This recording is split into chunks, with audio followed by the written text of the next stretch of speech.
मनोज जरांगेंच्या सगळ्या मागण्या मान्य झाल्या आहेत। त्यांनी आता त्या मागण्यांची अंमलबजावणी कशी होईल यासाठी प्रयत्न करावेत अशी प्रतिक्रिया मंत्री चंद्रकांत पाटलांनी दिली आहे। तर ओबीसी आरक्षणाला धक्का लागत नाही हे कळल्यानंतर भुजबळ स्वतः कार्यकर्त्यांची समजूत काढतील असंही ते म्हणाले।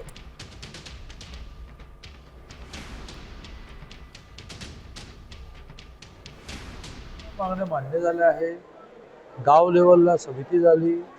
गावामध्ये एखाद्याकडे कुणबी दाखला असेल तर त्याचा जो भाऊबंद आहे, ज्याला आपण गावामधला आपला नातेवाईक म्हणतो, तर त्यालाही ॲफिडेव्हिटवर सक्षम अधिकाऱ्यांनी पडताळणी करून दाखला द्यायचा आहे।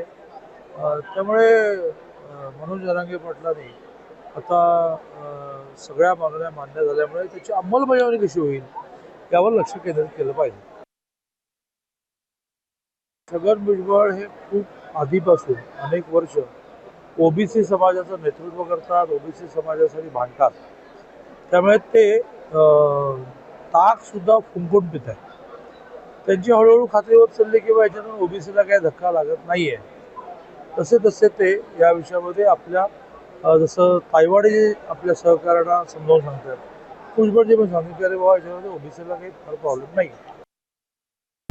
आता isakal.com आहे देशातील नंबर 1 ची मराठी न्यूज वेबसाईट। प्रत्येक अपडेटसाठी isakal.com ला नक्की भेट द्या।